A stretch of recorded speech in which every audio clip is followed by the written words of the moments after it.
Hello, this is Ross Bliley from the podcast Pigskin Tales. This podcast is sponsored by Sterling Soap Company. With products sold throughout 41 locations around the globe, Sterling Soap Company has a unique assortment of products to choose from for your loved one for the holidays.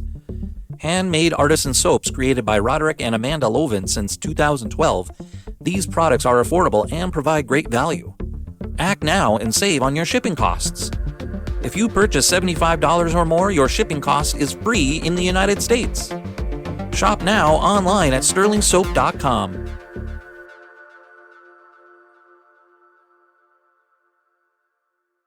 Hey there, sports history fan. This is Darren Hayes, host of the Pigskin Dispatch and Jersey Dispatch podcast. I hope you've enjoyed another great episode here on Sports History Network.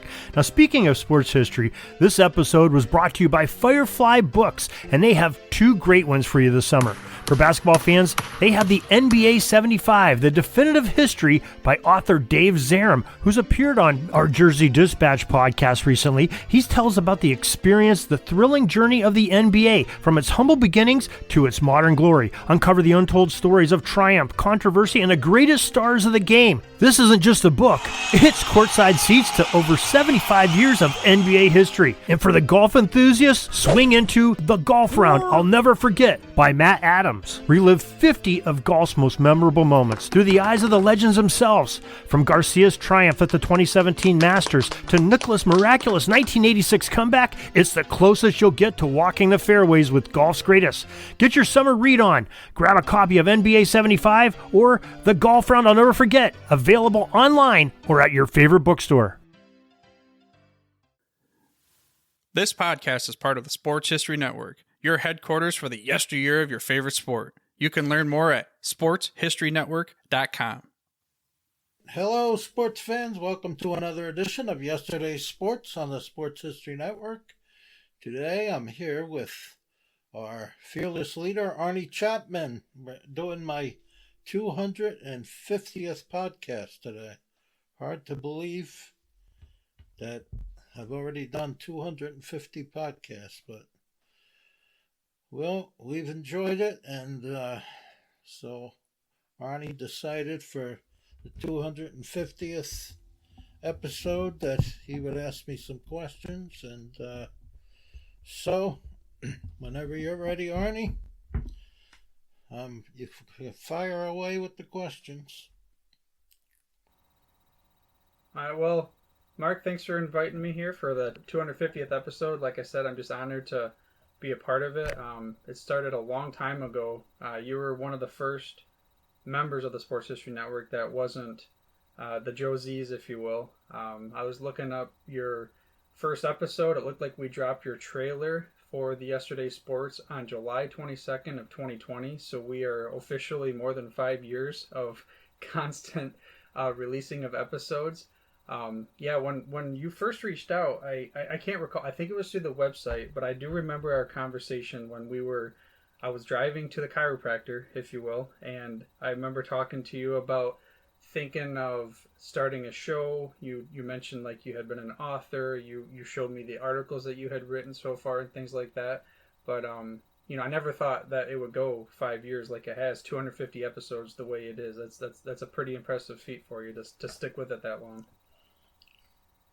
Yeah, it kind of went pretty fast. I don't really remember how we got connected. I don't really remember. I remember I was writing articles.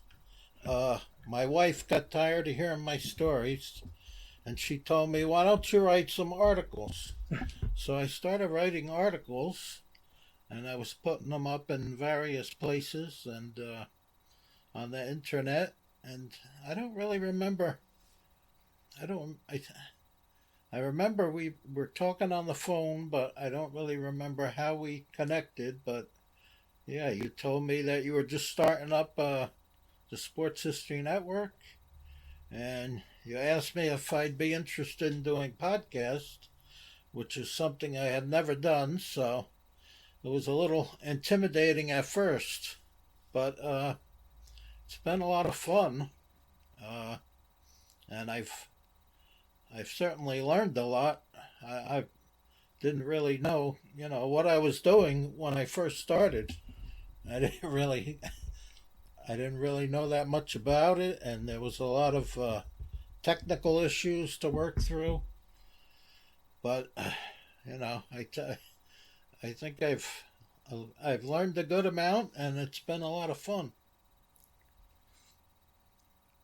You know, for me on my end, it's been fun because as a producer or the editor or whatever you want to call it for you, I've been able to be first hand, like I had front row seats to listening to all of these cool sports stories, and then when you brought on Dave for all those different interviews and conversations, then you started bringing on more guests.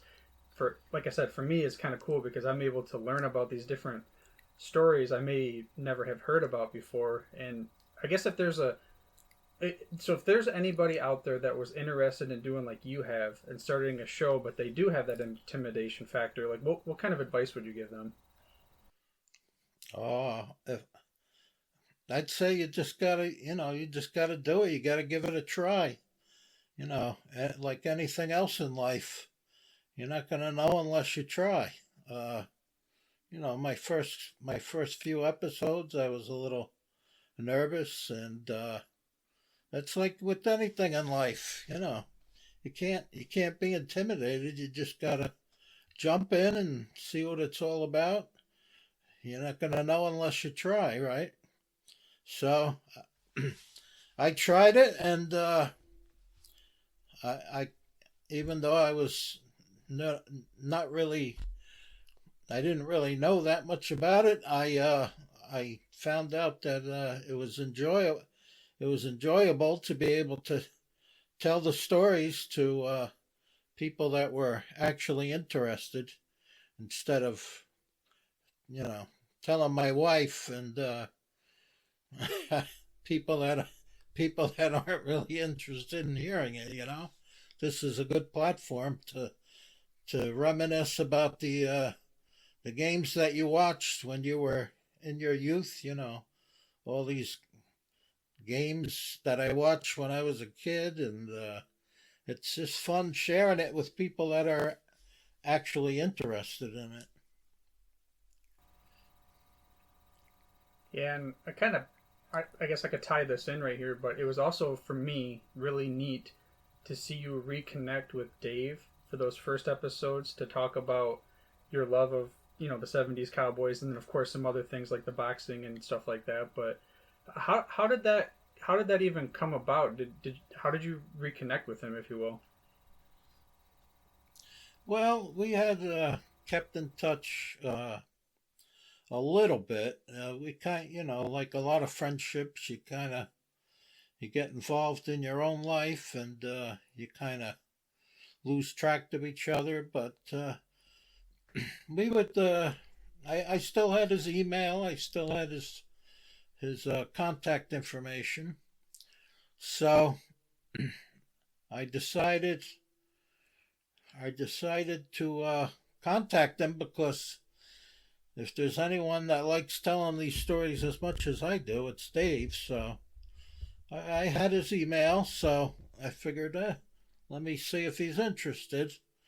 So I dropped him an email, and sure enough, he said, "Yeah, I'll give it a try." And we've had a lot of fun with it.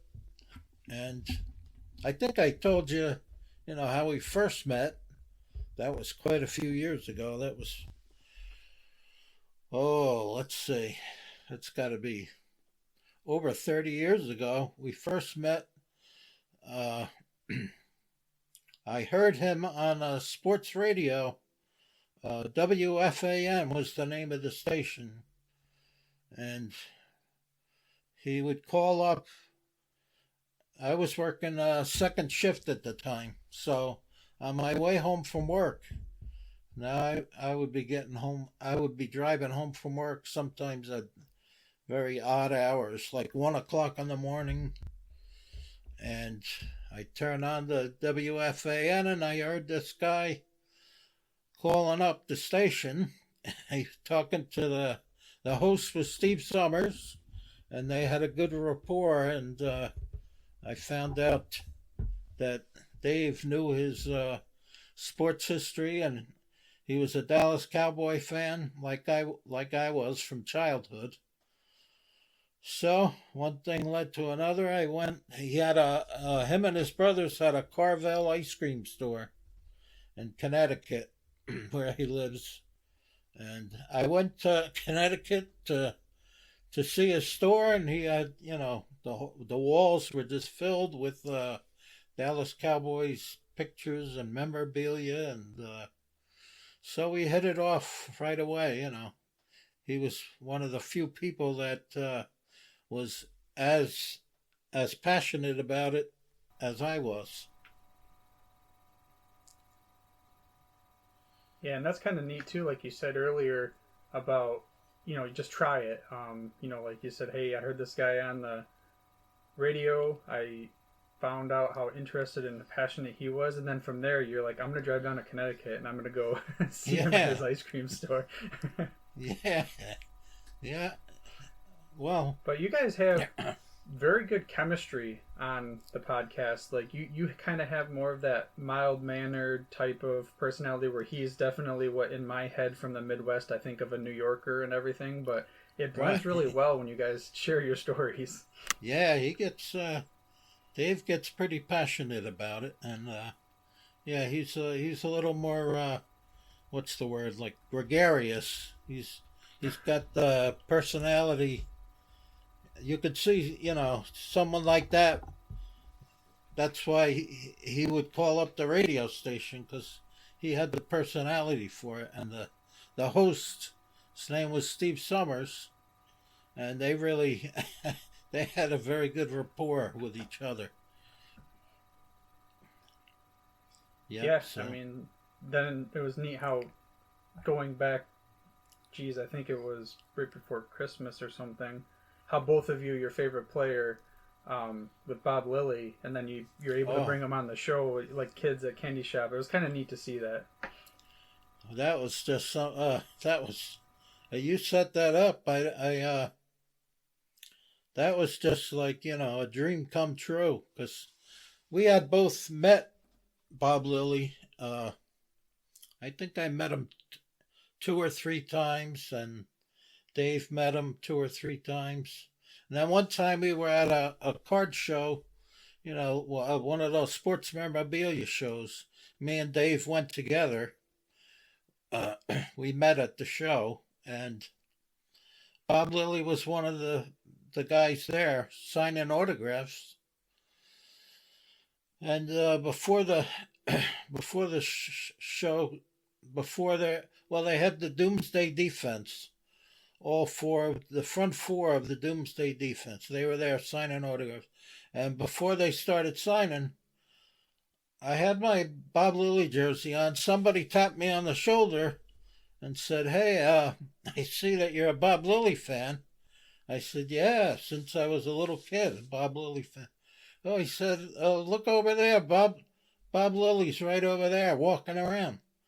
And sure enough, I turned around and Bob Lilly was walking around checking out the sports memorabilia. And so I went up to him, and very, very nice guy. Took a picture with him, and but I never thought we'd get to interview him. And boy, that was just, like I say, that was just a dream come true for both me and Dave. And when your favorite player turns out to be a really nice guy, it just makes it even better, because he's very down to earth.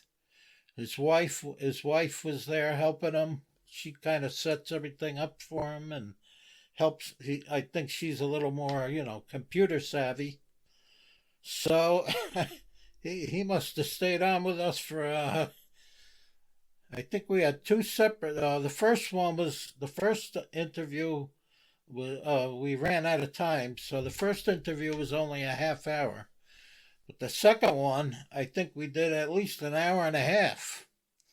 And he really seemed to enjoy it just as much as we did. So I asked his wife, is there, I didn't want to overstep my bounds. I said, is there a time, like a time limit that we should we should stop the interview. She said, "Oh no, he'll talk all day." She said he loves it. So that was really a lot of fun. Yeah, it'd be for me if I was able to bring on Barry Sanders on my show, I think. And I do believe I would find the same thing, that he's a good down-to-earth type of guy as opposed to some of these other prima donnas, if you will. Oh, yeah. Yeah, you got to try to get somebody from the Lions from your era. What year around did you start watching the Lions? So, I was born in March of '85, so I'm sure I was watching football in September of '85, but I didn't remember that. I guess and then Barry was drafted in '89, so in 1990 or '89 when they started the season, I would have been barely 4.5. I don't remember that time frame. I want to say right around when I was 5 or 6, like 1990, 91, when they started. That's what I think screwed it up for me, because that's when they started getting good, and then they beat the Cowboys in that one playoff game. That's then after that, it was just the rest of my fandom until these past few years has not been good. But yeah, right around the 90s was my first taste, and I never knew anything but Barry Sanders. I remember my dad because there's a town, Cadillac, which is I think 2.5 hours north of us, and the Lions were not good enough, so they would black out the games. So I just remember him being up on the house taking a big, kind of like Dave, not that big a satellite dish he had, but a radio thing, trying to get it towards Cadillac so we could watch the game on a black and white TV and everything. Right. So yeah, it was a cool tradition, because halftime it was always, we would go outside and we would run patterns, and my dad would throw the ball to us. So that kind of growing up always meant something to us. Just like if it was a Monday night football game, granted they didn't have as many back because they weren't as good, but when we would go, we would come home, and the rule was you have to try to take a nap so then you could watch the whole game and everything like that. But yeah, it was a little bit different, of course, than nowadays, the way that football is on all the time in 24 hours, and we didn't have the internet, just like when you grew up. A little different. We had more than you did, but yeah, that was the 90s were my heyday. And then when Barry retired there in '98, it was I don't know if it was weird for me as a kid, because I never knew anything but Barry Sanders, and even if the Lions weren't any good, you could watch Barry because he was going to have a good game regardless. Even in I want to say it was 96, 97, and 98, they came to our little, and maybe 99 as well, they came to our little small town where I live. They have a community college. Well, not a community college. This was actually a state university, but it was like the small version of it. But they had a training camp there, kind of like how Cowboys would go to whatever that place is in California. So they went off site. There you go. Yep. And they came to this little town in Saginaw area, and we got to go to every practice we wanted to. It was open to the fans. I got Barry Sanders autographed twice in one day. Herman Moore, if you remember that name, he was just the nicest, best guy ever. Like, he stayed till it was dark time giving autographs. Like, wow. When I'm like 12 years old, 10 years old, like, very impressionable, and that was the experience I got to have. That made it just quantify and double down even more of being just a fan of the sport, I think. Right.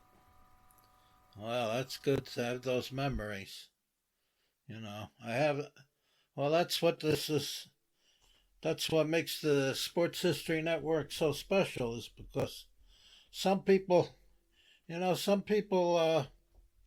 they don't get it. They kind of criticize you and say, "Oh, you're living in the past. No, I'm not living in the past. I'm just remembering happy those are happy memories. What's wrong with that? What's wrong with telling stories about when you were a kid, and the games you watched and the games you played, and these are happy memories." So I don't really understand. I don't know if you can't see it probably on here, but I have goosebumps just thinking about the old times of watching Barry Sanders play. I can remember my grandpa only went to one football game live ever, and it was the Jacksonville Jaguars, the year that they were an expansion team.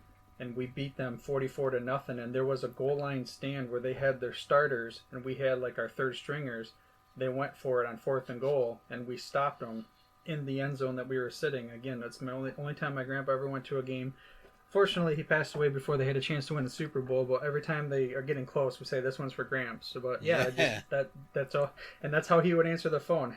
He'd say, "Hey, go Lions!" And even if it was in the summertime. So like that's for me, like you said, remembering good feelings as well.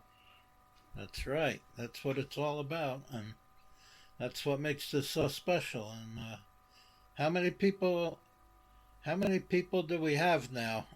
I know when I first started, I think there was only maybe 5 or 6 of us, and that was it for a while.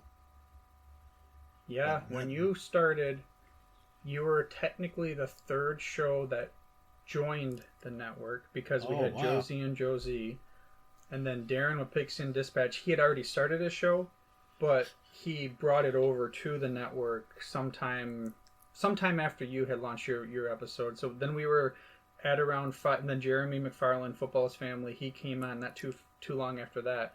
So we were, like you said, we were at 5 or 6 shows for a decent amount of time, but then we started bringing on more, started growing. On the Captivate platform, we have 42 shows, but as far as our family of podcasters, there's 50 shows that are kind of associated with us, but of that, there's only probably 15 to 20 that are active, because like you said, it's sports history, it's evergreen, it's memories we can always revert back to. And even though a show, we got to talk about this gentleman, but Frank Redding, it was one for the ages, ladies and gentlemen. Like Frank's show will always live on the network because we still have it as an active show. And that was cool too to see. Speaking of Frank, and rest his soul, the relationship that it seemed like you guys clicked right away, and that was cool to see those episodes as well. Oh, that was a tough loss, Arnie, because I think he had emailed me. Like I say, I don't remember how it started. I remember getting an email from him, and he told me that he was around the same age I was, maybe a couple of years younger than I was, and he was a big Washington Redskins fan, and he remembered I think we did an episode on that, the rivalry that the Cowboys and the Redskins had all through the 1970s and really up until at least the mid-80s. And then he was also, in the 1970s, he was a pro wrestling fan, which I was too during the 1970s. So like you said, we just hit it off. We seem to have a lot of the same thoughts, and we just hit it off really well. And then I remember getting the phone call from you that he died, and that was just it was devastating, really devastating. And he had the box, he had a very good knowledge of boxing.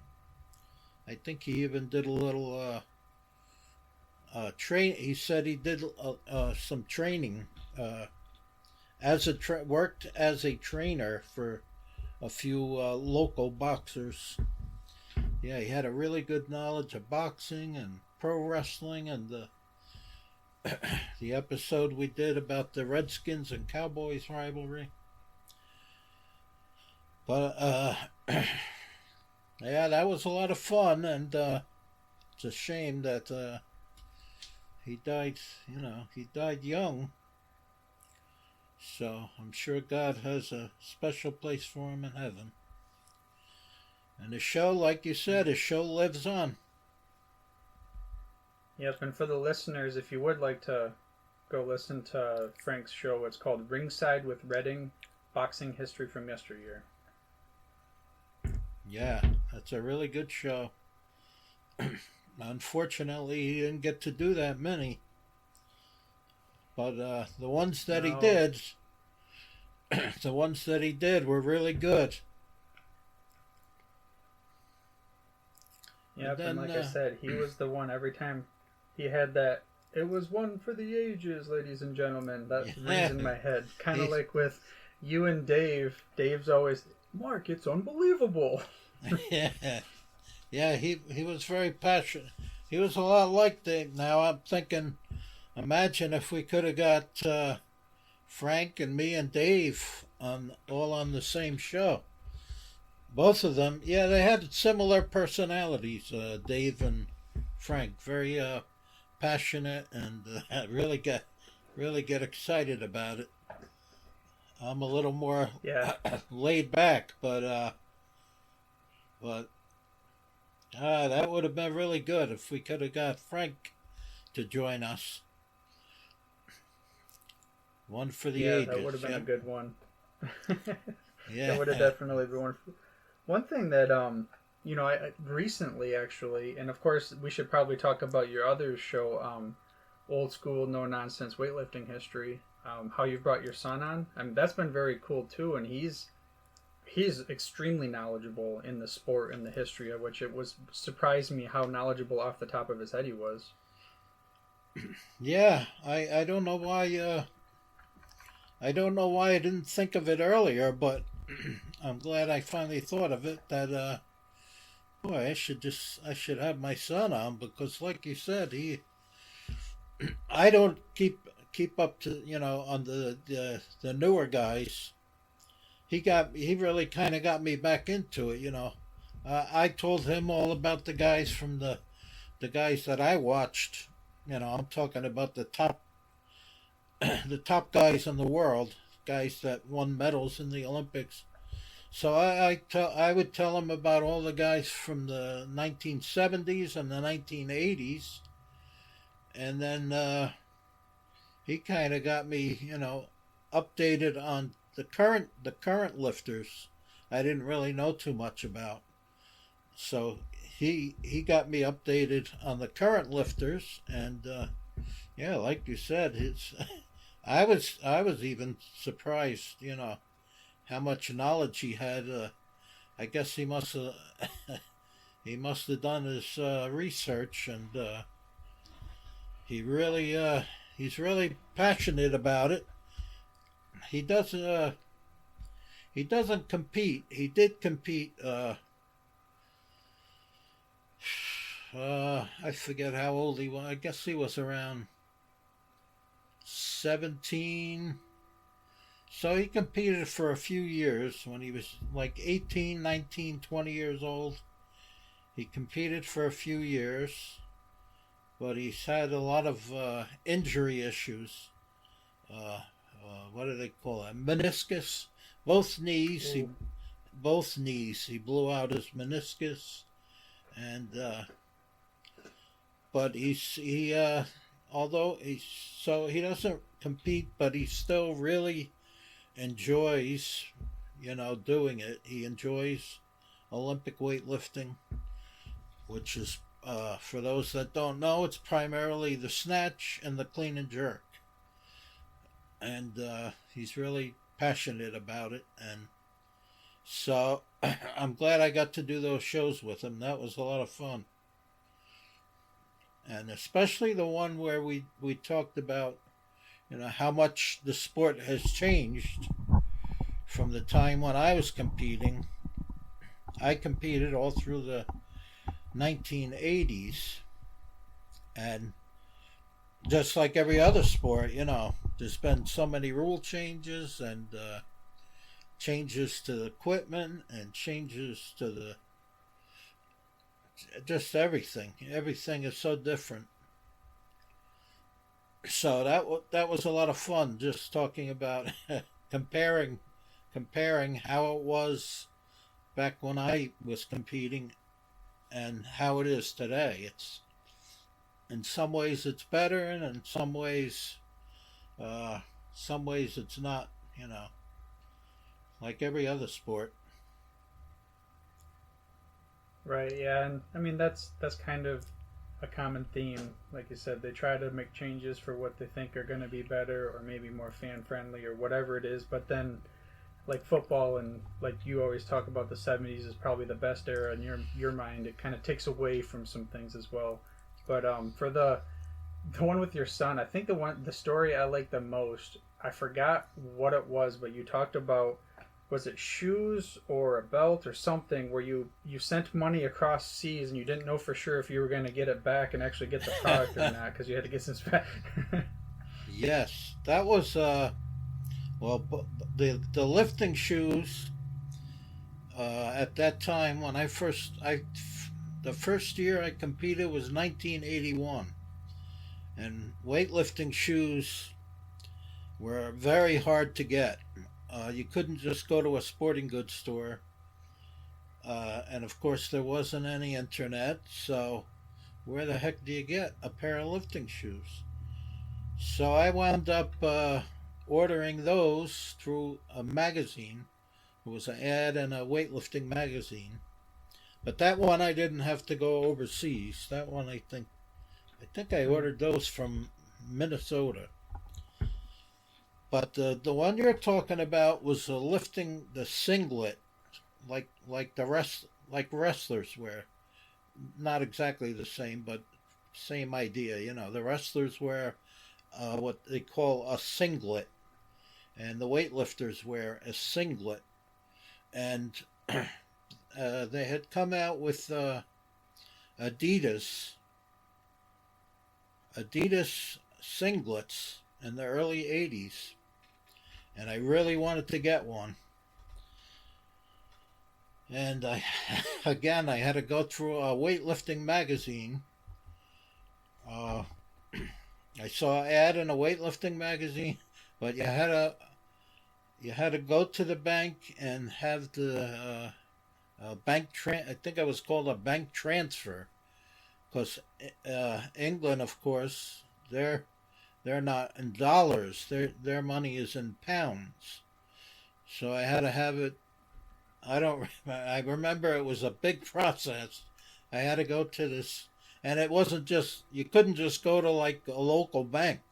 You had to go to one of the main banks, like one of those huge banks that does that kind of stuff. So I had to go to this bank and have the money exchanged and send the money to England, and then a few weeks later it came in the mail. And that was now you can get them. Now you can get them, with the click of a finger.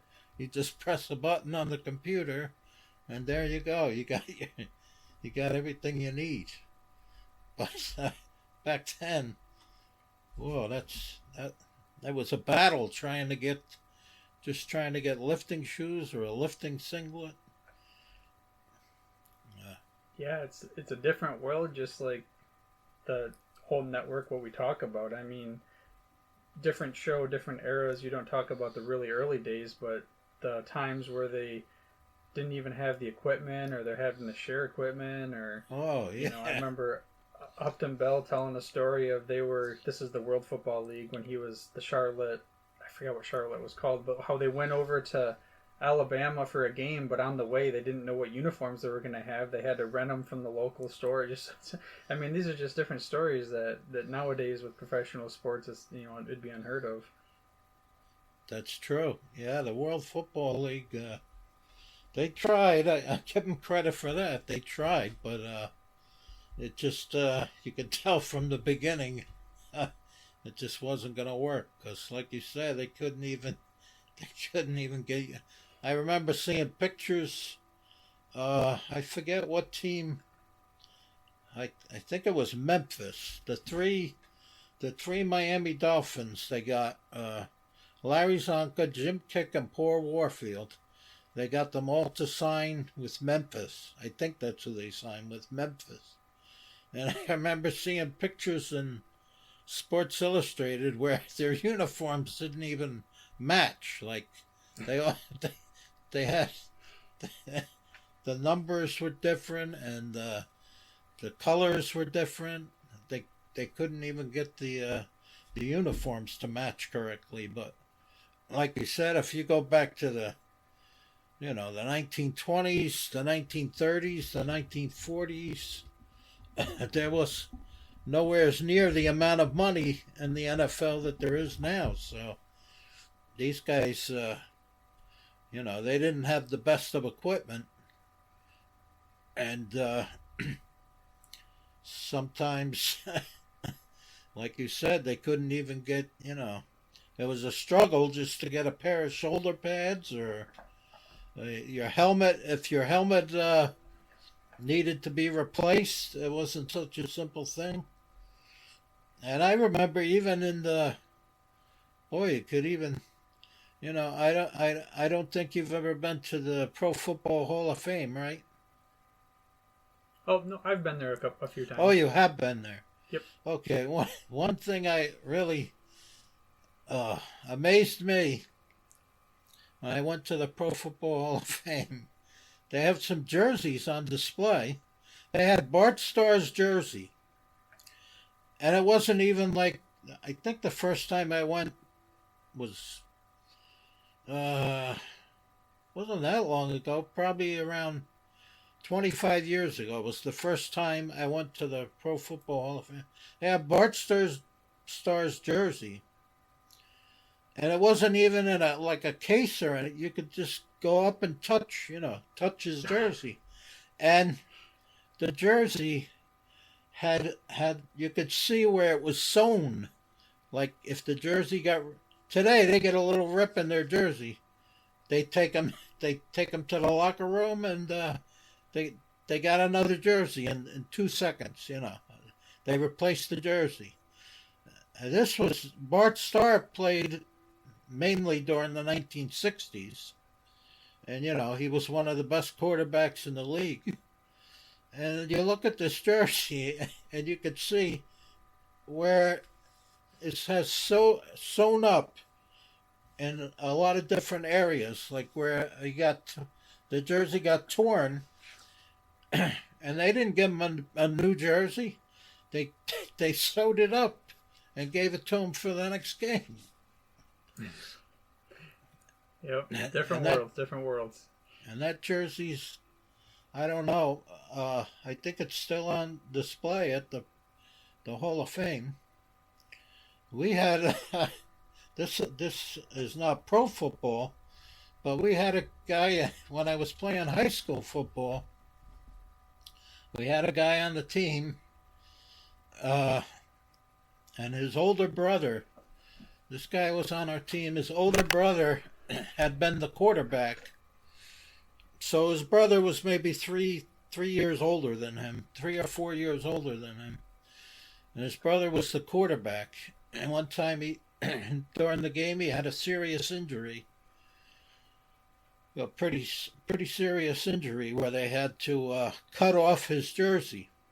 So they, took a scissors and cut it right down the middle, all the way from the bottom to the top. They cut the jersey off him. They gave that jersey to his brother a few years later, and they sewed it back up. They sewed the whole front of the jersey from top to bottom. It was all sewn up because they couldn't afford to get another jersey, so they just sewed it up, and they said, "Oh, here you go. Here's your brother's jersey from 3 years ago, that time when we had to cut it off him." Like a Frankenstein jersey. Yeah, it was. It was like a Frankenstein jersey. And now, like, even high school football, they have so much more money now. In high school football, they get, a lot of them have the what do they call this new turf that they have? I don't even know what they call it. Yeah, I'm not sure either, because they put it in our little local school, which is a small high school. Even I just saw one down the road that they did this summer that the school can't have more than a few hundred kids in the whole school, and it's like not AstroTurf, but it's like yeah. I'm not sure. I think it's that stuff where they have the tires that pop up, maybe. Yes, I've been on the field with that type of. Yes, they use like recycled tires underneath it. It's like you could see it on TV. Like if a player goes sliding into into the end zone or sliding into the sidelines, you'll see like little black pieces kicking up in the air. That's all recycled tire. But it's amazing now. Even the high schools have this. My high school certainly couldn't afford. I don't know where they're getting the money, but there's so much more money now in football programs. And this was in high school, but when I was in junior high school, our football field was right next to a pond. It was called Clark's Pond, right next to our field. So anytime there was heavy rains, that pond would overflow and wind up on our football field. And our football field, we practiced on that field. We used it for our games, and we practiced on it. We didn't have a separate field for practice, so we practiced on that field. So, by the time the season started, there wasn't any more grass left. It was just black. It was thick black mud, and I mean it was black mud. Thick black mud. That's the field that we played on. And all the mothers basically playing in the mud bowl. That's it. And our coaches called us the Mud Rats. And the only game we lost the whole season, it was an away game. And it was a bright sunny day. And we weren't used to that. It was they had a field that was all grass, beautiful green grass, and we weren't used to that. We lost. But that goes to show you the difference. And the practice jerseys, I mean, we didn't have, the schools didn't have money for football back then. The practice jerseys they gave us, same thing. They were all sewn up. You could there was like putting a rag on. The jersey was completely ripped up and sewn all over the place. They couldn't even buy. They couldn't afford to buy new jerseys. I don't know. Maybe my school was just cheap. That was when you were still living close to the river down across from the New York City area, right? Or somewhere around there? Yeah, I was close to probably maybe 10 minutes away from Giant Stadium. Which that was built, well, the first game they played there was, I believe, 1976. So we watched we watched, like, where my grandparents lived. They lived very close to the stadium, the Meadowlands. And my cousins and my uncles that lived there, the name of the town they lived in was Lyndhurst, New Jersey. And that was very close to the Meadowlands.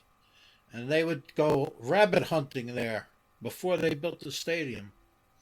They would go down to the Meadowlands and do rabbit hunting.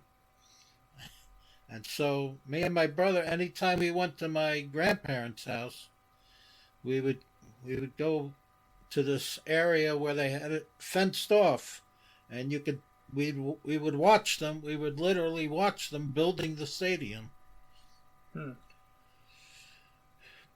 Prior to that, the Giants played at Yankee Stadium, and even that today this would never happen.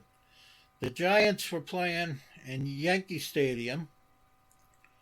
Okay, while they were building, so they're building Giant Stadium, and they were also redoing Yankee Stadium for, I think, 2 years. It took them to reconstruct, because like the stadium was really old, and it was starting to, be a safety concrete pieces were falling down. So they had to redo Yankee Stadium. So now the Giants have nowhere to play. They were playing at the Yale Bowl in New Haven, Connecticut. They had to travel all the way to New Haven, Connecticut that was their home games. And then they also played some games at Shea Stadium, which was the Jet Stadium. And that would never happen today. Yeah, just a lot more money involved, and they just have other plans, yeah. So much money now. And I guess, they can do things so much faster now. Technology too. It wouldn't take them 2 years to build a stadium. Now they put these stadiums up within a few months. The technology's so much better now, right? Oh yeah, I mean a lot more effective machinery and logistics and all of that type of stuff.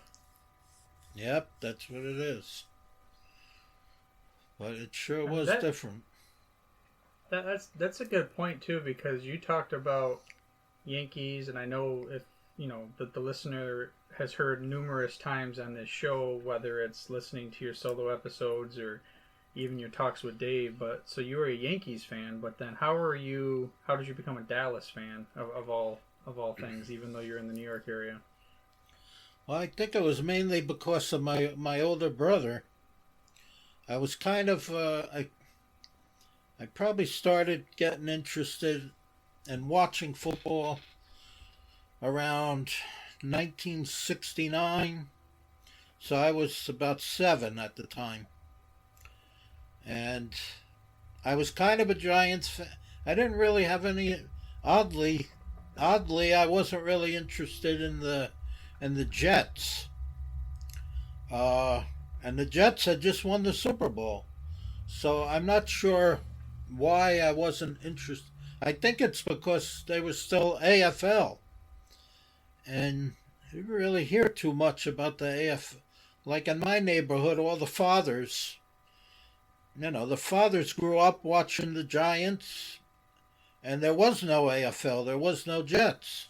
So most of the fathers, when I was a kid, all the fathers, my uncles and everything, they were all Giants fans because there wasn't any AFL back then.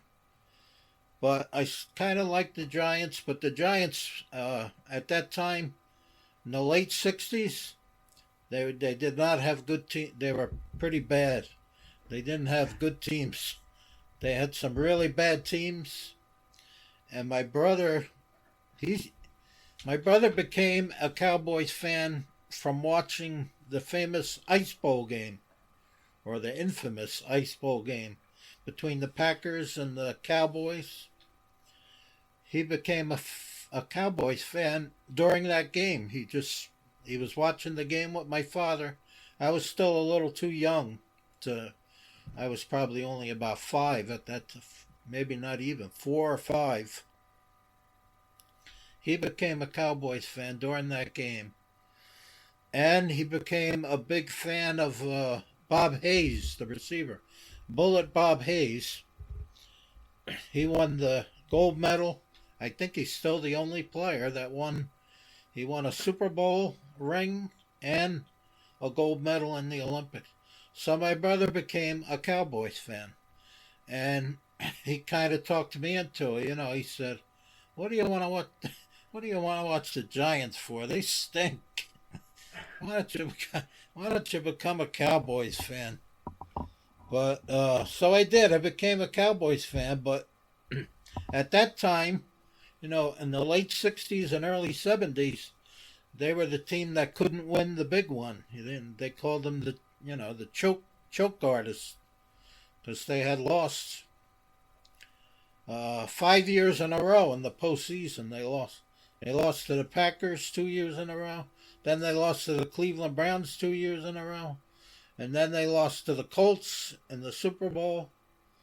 And so I wasn't really, you can't really say I was a bandwagon a bandwagon jumper because they were the team that broke your heart every year. They'd make it to the big game and they'd always lose. So that was it. I became a Cowboys fan. But I was more into, like I said, my brother was a fan of Bob Hayes. I was always more into the defense, so I became a fan of Bob Lilly. But my brother. How often were you able to actually watch the games then, considering we're talking the 60s, 70s? Yeah, well, thankfully the Cowboys were on more than most of the other teams because they became very popular. Especially once they got that label, America's Team. There was so many Cowboy fans.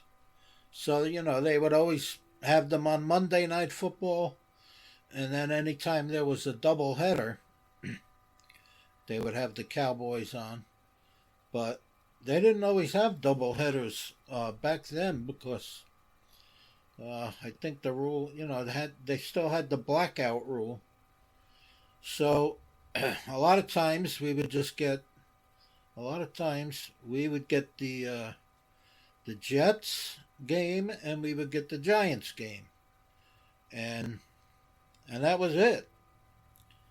But then, sometimes if I don't remember how that rule worked, the blackout rule. If the game wasn't sold out or something like that, then occasionally they would have what they called a doubleheader, and they would usually put the Cowboys were always on Thanksgiving.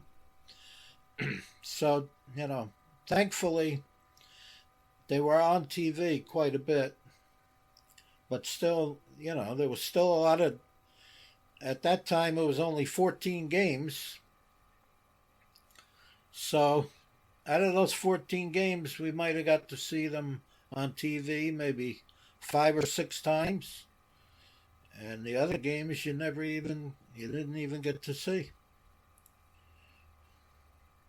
It's a totally different world. I mean, when I moved to Dallas, I lived there for 5 years. So I went through 5 seasons. And I got whatever that package is called, the NFL ticket or something. Right. So I still was able to watch all the Lions games. Yeah, the NFL ticket. I had that when it first came out. I don't remember what year. I remember getting it for one year. But I found that was it wasn't really worth it to me because now I felt like I had the opposite problem. Now you get every game. Now you got to figure out which. I can't watch. Some people could watch 4 games at once. I couldn't do that. I pick. So now I'd have to sit there and scratch my head and figure out. All right, I get every game now. Which one am I going to watch? I didn't know which one to watch. And I would find myself just flipping from one game to another, and it didn't work for me. Yeah, I know you're not a fan anymore, but now they have the thing called Red Zone Channel. Right. I'm torn on it. I like it when I have it. I don't currently have it right now, but it's cool because you can see all the red zone plays, but then they bounce back and forth when sometimes it's like, hey, I just want to keep watching that game. Now you're going to another game I don't care about. Yeah. We would, in the 70s, it was hard to even get you'd be waiting to hear the scores of the other game. Now you constantly, they have it on the bottom of the screen, right? They have all the scores and the stats. But we would, we'd be watching a game and maybe 15 minutes would go by and you wouldn't hear any. We'd be yelling at the TV, come on, show us the scores. We'd want to know, is Dallas winning or, if they were losing, we want to know, did they come back? And they would kind of keep you on the edge of your seat, they would show the scores maybe every 10 or 15 minutes. And it was frustrating. Yeah, that's funny because I've never dealt with that growing up. Granted, it was always watching the Lions games, so that's the one I cared about, but now I have my phone the whole time on ESPN app while I'm watching, so I can see the scores of any time, stats, and all that stuff. Yeah. If I was still a fan, I think I'd be overwhelmed. It's too much. It's too much information. Yeah. So okay, here's a fun one for you. This is on my show. I used to always ask this question. I don't know if you can see it, but there's a DeLorean up there somewhere. It's kind of hard to see on here, but I have a little toy DeLorean. Right. And let's play a game where, as we get close to wrapping this up, think about all of your episodes for the past 250. Well, when this releases, 250. If you could take that DeLorean and go back to any of those episodes to relive that moment in real life, which one of those episodes would you go back to? Oh boy, out of 250, I got to pick one. Boy, and I mean, like, actually live the event in real time, and even maybe go to the event. So you could either be ringside, or you could be at the event at, one of the Cowboy Super Bowls, whatever it would be. Which one would you think you'd like to go to? You know what? As hard as it is to pick just one, I mean, I could say the Cowboys' first Super Bowl victory over the Dolphins, but if I had to pick, if I was forced to pick one, I think the most exciting night for me and my brother was the Joe Frazier Muhammad Ali fight, their first fight at Madison Square Garden, March 8th, I think, March 7th or 8th, I don't remember the exact day. It was 1971. If I could, I could still remember. I can still remember, like you said, it's like I can relive it in my mind. We had our own bedroom. Me and my brother shared a bedroom. The house that we had, it was the upstairs was a two story. The upstairs was an attic, but it was a really big, an attic that you could walk. So it had the possibility of, that you could make it into a bedroom. So I don't know how many years my parents must have had the house for probably close to 15 years. Well, I'm making this a really long story. Anyway, they eventually built a bedroom for me, because after my sister was born, she's the youngest, my sister took the bedroom that me and my brother had. So now we went upstairs. My father and his friend built a bedroom up there in the attic. So that's where we would watch Monday Night Football at halftime. At halftime, my parents said, all right, that's it. You got to go watch the rest of the game in your bedroom. So with the fight, by the time these fights start, even today, they start these fights really late. Just like Monday Night Football didn't start till 9 o'clock. So the fight probably didn't start until at least 9 o'clock, or maybe even later than that. So we're up in our bedroom, and we got the transistor radio, because there was a news station on the AM dial, a news station, and after every round they would give you an update on what was happening with the fight. So they would do the regular news. So the round is 3 minutes. So for 3 minutes they would just do the regular news, the weather, what's happening in the world, and then after each round they'd give you an update. Oh, that was a big round for Ali, or Oh, that round was a big round for Frazier, and the it was, and you could tell from what they were telling you on the radio that it was a really close fight, and it could go either way. So every round, it was like the anticipation, and me and my brother were both rooting for Frazier to win. So every round was like, we're biting our nails. We're waiting anxiously for the 3 minutes to go by so we could hear.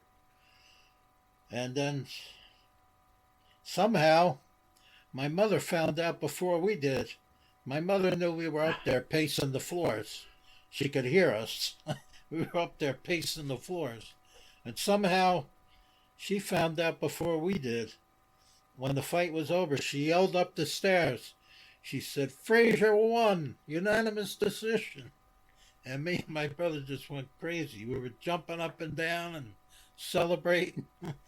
And if I could relive, I remember that like it was yesterday. And that was an exciting moment.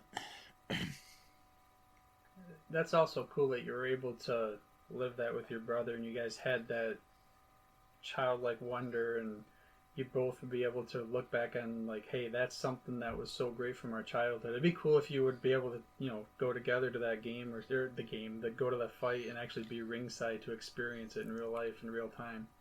Oh, man. Well, I don't know about ringside, because even back then, it was probably extremely expensive and sold out, of course. But they did have closed circuit, like you could go to like a movie theater where they would have closed circuit and show it on the movie screen. But even that was, I mean, we were just kids, and my parents didn't have that kind of money to. And we were only little kids, they weren't going to send us to a movie theater 10 o'clock at night on a school night. But it was exciting just hearing it on the radio, They would tell you what happened after each round.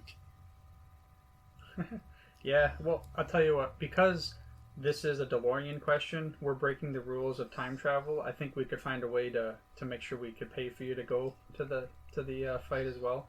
But I remember going to the WWF, of course they call it WWE now, but the what are they called, the pay-per-view events, we did that. My brother and I would go with some friends to the theater when they'd have those events, and that was always cool, that whoever you were rooting for, you know, to be able to, like, the whole crowd in the theater, even though it wasn't actually at the arena or wherever they were. But yeah, so that would have been neat, even for like the boxing match back then as well. Oh yeah, and that's another moment. I forgot about that one. I had a friend who was he did photography, like as a side job. He wasn't a professional photographer, but I think I wasn't driving yet. I was only 16, I think. 15, maybe not even, maybe 15. He was older than me, a few years older, so he was driving. And he would do photography. He would do wrestling photography, and he got to know a lot of the wrestlers. And he asked me, "Do you want to go?" Sometimes he would get extra tickets, because he got to know a lot of the wrestlers, and they would give him tickets. Here, his name was Orlando. "Here, Orlando, I got some extra tickets." And he said, "Do you want to go with me Friday night to Madison Square Garden for the wrestling?" I thought he was kidding. I said, "Come on, what are you talking about?" So he said, "Yeah, here, I got extra tickets." I said, "How much is it going to cost?" He said, "Nothing, it's free. They were given to me." So I wound up, that was hard enough to believe that I was going to go to this. And I get there, I find out my seat is in the front row. I'm in the front row, right there by the ring. I got to see Bruno Sammartino was wrestling Ken Patera. superstar Billy Graham. I think he wrestled Ivan Putschke. And I'm sitting there right in the front row. That was I still can't believe that I was in the front row. And the guy, superstar Billy Graham, he got thrown out of the ring, and he's practically right by my feet. He's laying on the floor, practically right by my feet, and I'm yelling at him, "Get up, you bum!" Because I was only a kid. I thought, the good guys were the good guys, and the bad guys were really bad guys. So I'm yelling at him, "Get up, you bum! Get up!" And I found out later that he was the one that gave us the tickets. Whoops. Yeah. That's my friend, who was the photographer, got to be pretty friendly with superstar Billy Graham. I found out he was the one that gave him the tickets. Here I am yelling at him. So, yeah, that would have been a cool experience. I had never actually gone to a match like that in real life, and I always wanted to. I haven't been into the sport nowadays. I'm not even sure who even would be the superstars of wrestling. No, I stopped watching it a long time ago, but it was fun at that time.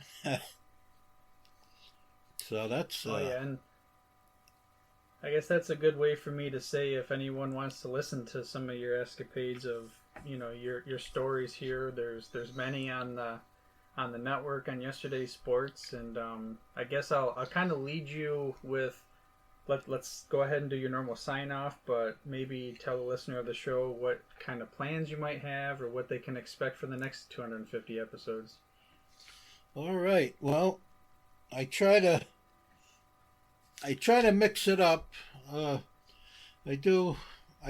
Probably the majority of my podcasts are NFL football, and mostly from the 1970s, because that's the era that I grew up in. But I also do baseball. I do a lot of Major League Baseball. I got a few on pro wrestling. I got a few on boxing. Then, like Arnie said, I have two separate podcasts. I have the other one, if you're into weightlifting, that's called No Nonsense Old School Weightlifting History, and that's separate from Yesterday's Sports. And Yesterday's Sports, I just talked to Dave, and we're gonna try to do another. I think he wanted to do something about Monday Night Football, from the very beginning, from the first Monday Night Football in 1970. And I guess if I had to say, I probably enjoy those the most, the ones with Dave, because we have a good, we're around the same age. So we watch the same things, we're both Dallas Cowboy fans, and our childhoods, even though we grew up in different states, our childhoods were very similar. We both liked playing sports and watching sports, and so I think those are probably the ones I enjoy the most, the ones with Dave. But like I said, I try to mix it up. I don't want to just do all football, because I know there's already a lot of guys that are specifically doing. I don't know how I got knocked off, Arnie, but I'll wrap it up. So Arnie, that was a lot of fun talking with you, reminiscing, and hope we can do it again sometime. That's going to wrap it up for today. We hope that you enjoyed it. Thank you, and God bless. And thank you, Arnie. This podcast is part of the Sports History Network, your headquarters for the yesteryear of your favorite sport. You can learn more at sportshistorynetwork.com.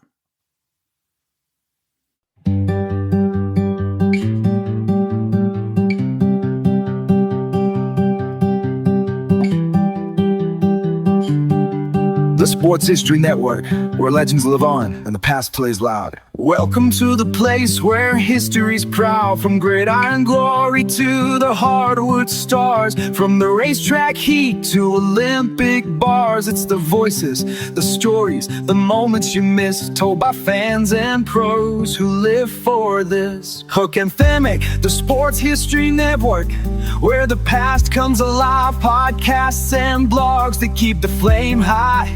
From Babe to Brady, Alley to the Dome. If it's history and sports, then this is the home. SportsHistoryNetwork.com, the headquarters of sports yesteryear.